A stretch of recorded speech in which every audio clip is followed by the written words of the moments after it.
الحمدللہ آج مجھے جو بھی کچھ دین کا شعور ہوا ہے وہ جماعت کی دیر، جماعت اسلامی کے کاموں میں اخلاقی تربیت، تعلیمی خدمات، سماجی خدمات، جمہوری اصولوں پر عمل، عدل و ضبط، عدل و انصاف کی حمایت، سیاسی کردار۔ مسئلہ یہ ہے کہ استاد کا مشورہ تھا کہ آپ ان کے ساتھ رہ کر کام کرتے رہیں، پر اصل مسئلہ یہ ہے کہ جماعت کا ہر کارکن کو جماعت کا لٹریچر پڑھانا ہوتا ہے اور اس طرح کے کارکن یا ارکان پیدا کرنے ہوتے ہیں اور دوسرے لوگوں کو بھی اسی فکر کے مطابق ڈھالنا ہوتا ہے۔ اب میں بڑی کشمکش ہوں حسن بھائی اس معاملے میں کہ میں اس لٹریچر کو دوسروں کو پڑھواتا ابھی مجھے بڑی دقت ہوتی ہے۔ آپ میری سوچن کے حل میں میری رہنمائی کر دیں، بڑی مہربانی ہو۔ دیکھیے، میں بطور طالب علم کے آپ کے ساتھ اپنا تجربہ شیئر کر دیتا ہوں، اس کے بعد آپ اس پر غور و فکر کیجئے گا، کسی نتیجے تک انشاءاللہ پہنچ جائیں گے۔ آپ جب کسی نظام سے وابستہ ہوتے ہیں نا، تو اس کے بے پناہ محاسن ہوتے ہیں، بڑے فوائد ہوتے ہیں۔ وہ آپ کو ایک ماحول دیتا ہے، تربیت کرتا ہے، خود آپ کو اپنی ذات پر اس کا قرض محسوس ہوتا ہے کہ ہم عام سے لوگ تھے، ہمیں کوئی دین کی سمجھ بوجھ نہیں تھی، تو ان لوگوں نے، ان کے اکابرین نے اتنی محنت کر کے ہمیں یہاں تک پہنچایا، ان کے لٹریچر نے خدا شناسی پیدا کی، عبادت کا ذوق پیدا کیا، پھر ہلکے بن جاتے ہیں، تعلقات ہیں، دوستیاں ہیں، روابط ہیں، پھر انسان کی اپنی ایفرٹ ہوتی ہے جو اس کی یاداشت اور حافظے کا حصہ بن جاتی ہے۔ تو یہ آسان کام نہیں ہوتا کہ جب آپ کسی ایک فکر کو درست سمجھ کر اس کے ساتھ اپنے تعلق کا اظہار کر رہے ہوں اور اس فکر کے بارے میں کچھ بنیادی سوالات آپ کے ذہن میں پیدا ہو جائیں، تو پھر اس کے بعد جو معاملات ہیں وہ ویسے نہیں رہتے جیسے ہماری آپ کی خواہش توقع ہوتی ہے۔ اس کی وجہ کیا ہے؟ اس کی وجہ یہ ہے کہ جن لوگوں سے آپ وابستہ ہیں ان کے ہاں وہ ذہنی سفر نہیں ہوا ہوا جو ذہنی سفر آپ کے ہو گیا ہے۔ اب جب ان کا وہ ذہنی سفر نہیں ہوا ہوا تو وہ چیزوں کو اس اینگل سے دیکھیں گے نہیں جس اینگل سے آپ دیکھ رہے ہیں۔ آپ کوشش یہ کریں گے اگلے کچھ عرصے میں کہ ان کے ساتھ ایڈجسٹمنٹ کا کوئی تعلق پیدا کیا جائے کہ جس میں وہ آپ کو ان ڈیولپمنٹ کے ساتھ قبول کر لیں۔ جو جماعتی نظم ہوتے ہیں یا آرگنائزیشنز ہوتی ہیں، جو ادارے ہوتے ہیں، ان کی سب سے بڑی، اگر آپ کہیے نا، اگر وہ دین کے نام پر بنتے ہیں تو سب سے بڑی خرابی یہ ہوتی ہے کہ ان کے اندر اگر فکر کے اندر کوئی احیا ہو گیا ہے یا فکر کے اندر کوئی تجاوز ہو گیا ان کی نظر میں، تو اس کی ایڈجسٹمنٹ کے میکینزم نہیں بنے ہوئے ہوتے۔ آپ یہ دیکھیے کہ جماعت اسلامی کے اندر اگر یہ میکینزم بنا ہوا ہوتا تو جو اتنا بڑا دماغ جو آج تک جماعت اسلامی نے پیدا کیا ہے وہ تو مولانا میر حسن اصلاحی ہے،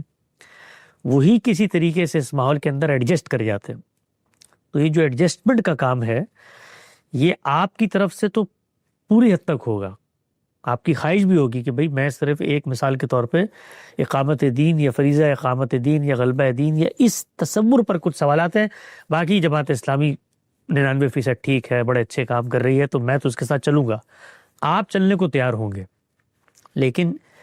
جب ایک جماعت بن گئی ہے تو وہ آپ کے ساتھ چلنے کو تیار نہیں ہوگی۔ یہ میں آپ کو بڑی وضاحت اور صفائی کے ساتھ بتانا چاہتا ہوں۔ اگلے کچھ سال آپ اس تذبذب میں گزریں گے اور آخرکار اسی نتیجے تک پہنچیں گے جو میں بیان کر رہا ہوں۔ میں خود اس پورے سفر سے گزرا، یعنی ہم دیوبندی روایت کے اندر پیدا ہوئے،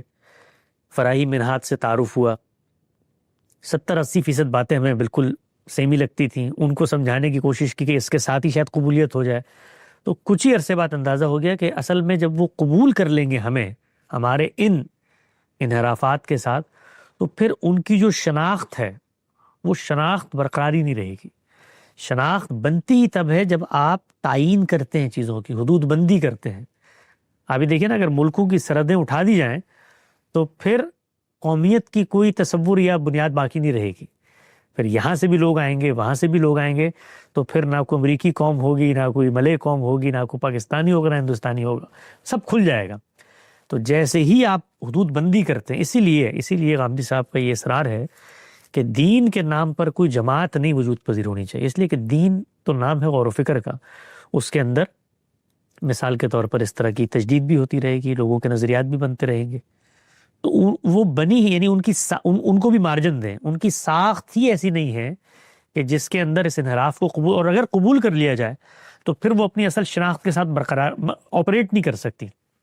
ادارے بھی آپریٹ نہیں کر سکتے، تو پھر آپ کو یہ کرنا پڑتا ہے۔ یہ بڑا مشکل کام ہے۔ ہم نے المورد میں اس کی بنیاد رکھی ہے کہ آپ ایک بڑے دائرے کے اندر اتفاق پیدا کر کے، وہ بڑا دائرہ مثلا قرآن مجید کی یہ حیثیت ہے، سنت کی یہ، حدیث کی یہ ہے، اس کے بعد آپ آئیے، غور و فکر کریں، تحقیق کریں، اور آپ کو کہیں اختلاف ہوتا ہے فرعی صاحب سے، اصلاحی صاحب سے، غامدی صاحب سے، کسی سے بھی، تو آپ کو حق ہے آپ اپنے اختلاف بیان کریں۔ یہ روایت لے کے چلنا ہم خیال اور ہم فکر لوگوں میں خود اتنا مشکل کام ہے کہ میں آپ کو بتا نہیں سکتا۔ یعنی یہ دعویٰ کرنا تو بڑا آسان کام ہے، اس کو لے تو اس کے نتیجے میں کیا ہوتا ہے، باہر کیف آپ کو ایک درجے میں تو اپنی خود ہماری جو شناخت بن چکی ہے فرعی منہاج کی، اس کا تحفظ کرتے کرتے آپ کو ایڈجسٹمنٹ کرنی ہوتی ہے، تو بڑا جاں گسل کام ہے، بڑا مشکل کام ہے، ڈر بھی لگتا ہے۔ مطلب کئی لوگ آئے ہمارے پاس، ایسے پڑھے لکھے صاحبان علم آئے، مفکرین، بڑے علماء آئے اپنے اپنے دنیا کے پس منظر میں، جنہوں نے فرعی منہاج سے متاثر ہو کے حصہ بنے اس ہماری موومنٹ کا، تحریک کا،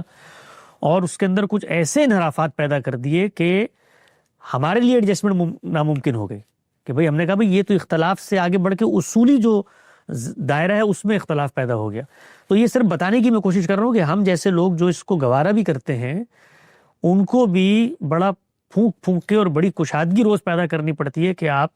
اختلافات کو، کیونکہ آپ کے ہاں تو یہ ہوگا، لیکن جو باقی لوگ ہوتے ہیں، تنظیمیں بنتی ہیں نا، ادارے بن جاتے ہیں، ان کا ایک سپورٹ سسٹم ہوتا ہے، ان کو چندہ دینے والے لوگوں کی ایک نفسیات ہوتی ہے، وہ یہ کہتے ہیں کہ ہم تو یہی دیکھنا چاہتے ہیں یہاں پر یہ آواز، تو یہ بہت مشکل کٹھن کام ہے۔ تو تعلیمی اور تحقیقی اداروں کو یہ مشکل اٹھانا پڑتی ہے، نبھانا پڑتی ہے، ہم نبھا رہے ہیں اس کو، لیکن جماعت جب بن جاتی ہے ان کے لیے بڑا مشکل ہوتا ہے۔ تو آپ کوشش کریں، لیکن جو دیوار پہ لکھا ہوا ہے وہ میں آپ کو بتا دیتا ہوں کہ باہر کیف آپ کو اگلے کچھ عرصے میں، اگر آپ کے یہاں یہ ڈیولپمنٹ ہو گئی کہ آپ فریضہ اقامت دین ہی میں آگے بڑھ گئے ہیں، تو پھر کچھ بھی کر لیں، آپ الٹے بھی لٹک جائیں، جماعت اسلامی، اگر میں بھی جماعت اسلامی میں ہوں، مولانا مودودی کی فکر پہ ہوں، تو میں بھی آپ کو جماعت کے حلقوں میں قبول نہیں کروں گا، کیونکہ مجھے پتہ ہے کہ آپ کی موجودگی سے میری جو تحریک کا مومنٹم ہے وہ ڈسٹرب ہو رہا ہے۔ تو یہ اسی وقت ہو سکتا ہے جب آپ بہت وسعت نظر کے ساتھ تعلیمی ادارہ بنائیں، تحقیقی ادارہ بنائیں، اور وہاں پر نئے افکار کو دعوت دیں۔ وہاں آپ دیکھیں جس جماعت اسلامی نے جاوید احمد غامدی صاحب جیسے ذکی، دانا، اب تب تو یہ کوئی تعصب پہ مبنی یا ہمارے اپنے کوئی شاگردوں کی حلقے کی بات نہیں، تو دنیا جانتی ہے نا، یہ حقیقت تو اب ایسی ہے کہ یہ اپنے پرائے سب جانتے ہیں کہ اللہ تعالیٰ نے ایک اتنا بڑا آدمی، اتنا بڑا عالم، اتنا ذکی اور فہیم اور متین اور دانشور اور مفکر اور دائی پیدا کیا ہے، تو وہ اگر کسی جگہ پر تھا تو یہ تو ان کے لیے نعمت غیر مترکبہ تھی۔ یعنی وہ تو کوئی چھوٹا سا ذیلی ادارہ بنا کر کہتے کہ بھئی یہیں پہ تحقیق کرتے رہو یہیں پہ ہمارے ساتھ ہی جڑے رہو، تم سے جو خیر پہنچے گا وہ ہم تک بھی پہنچ جائے گا۔ لیکن مزاج کیا ہوتا ہے تنظیموں کا کہ وہ اس میں ڈسٹربنس برداشت نہیں کرتے، اور ایک دفعہ یہ ڈسٹربنس پیدا ہو جائے، میں خود چونکہ دیوبندی حلقوں میں رہا ہوں اور بہت میں نے اپنے بزرگوں سے، اکابرین سے اس پہ گفتگو کی ہے کہ بھئی کیوں نہیں ہو سکتی یہ ایڈجسٹمنٹ، آپ ہمیں اگر اس صورتحال میں قبول کر لیں، یہ کیوں نہیں ہو سکتی؟ تو ان کی جو گفتگو ہیں، ان کی جو نفسیات ہے، اس کو مجھے سمجھنے کا موقع ملا، وہ یہ کہ پھر اس کے بعد یہ سلسلہ یہاں رکے گا نہیں، ایک تفرد آپ کے یہاں پیدا ہوا ہے، دوسرا کسی اور کے یہاں پیدا ہوگا، تو پھر کرتے کرتے بحث وہاں پہ جائے گی کہ دین پر اہل علم براہ راست غور و فکر کریں گے، وہ کسی فقہ کی تقلید کے پابند نہیں ہے۔ تو پھر یہ نظام اور یہ حنفی، شافعی اور دیوبندی یہ کچھ رہے باقی نہیں بچے گا، پھر اس کا خاتمہ ہو جائے گا۔ تو آپ نے اگر ایک سوراخ کر دیا تو خاتمہ ہو جائے گا۔